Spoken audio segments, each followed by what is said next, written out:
کرتے ہیں سپورٹس کی جانب۔ نیوزی لینڈ کے خلاف پہلے ون ڈے میچ کے بعد عبوری چیف سلیکٹر شاہد آفریدی نے ٹیم کے لیے تعریفی ٹویٹ کی ہے۔ کراچی میں پاکستان نے پہلے ون ڈے میں گرین شرٹس نے کیوی کی جانب سے 256 رنز کا ہدف 49 اوورز میں 4 وکٹس کے نقصان پر حاصل کر لیا اور کیویز کو 6 وکٹ سے شکست ہوئی۔ پاکستان کی فتح کے بعد عبوری سلیکشن کمیٹی کے سربراہ شاہد خان آفریدی نے اپنی ٹویٹ میں کہا کہ شاندار کوشش اور کارکردگی پر بابر اعظم اور پوری ٹیم کو مبارکباد پیش کرتا ہوں۔ سعودی عرب میں ہونے والے گھڑ سواری کے مقابلے میں خواتین نے شاندار پرفارمنس کا مظاہرہ کیا۔ کنگ عبدالعزیز کیمل فیسٹیول میں ہونے والے شہزادی نورہ بنت عبدالرحمان گھڑ سواری مقابلے میں 12 خواتین گھڑ سوار شریک ہوئیں۔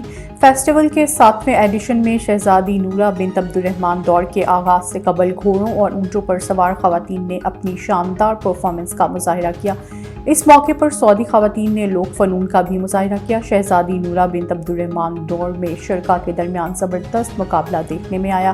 دوڑ میں پہلی پوزیشن حاصل کرنے والی خاتون کو ارغوانی اسکارف سے نوازا گیا۔ کرکٹ جنوبی افریقہ کے زیر اہتمام ایس اے 20 لیگ کے ابتدائی ایڈیشن کا آغاز آج سے ہوگا۔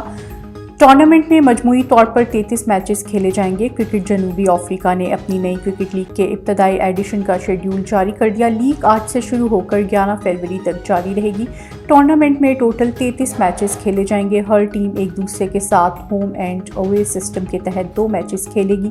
لیگ میں 6 franchise IMI Cape Town, Durban Super Giants, Johannesburg Super King, Paarl Royals, Pretoria Capitals اور سن رائزرز ایسٹرن کیمپ شامل ہیں۔ ہر اسکواڈ 17 کھلاڑیوں پر مشتمل ہوگا، جن میں 7 اوورسیز کھلاڑی شامل ہوں گے۔ جنوبی افریقہ کے نوجوان کرکٹر کرسٹان لیگ کے مہنگے ترین کھلاڑی ہیں۔ انہیں سن رائزر نے $5,20,000 میں خریدا ہے۔ سابق جنوبی افریقی کرکٹر فاف جوہانسبرگ اور ڈیوڈ ملر رائلز کی قیادت کریں گے۔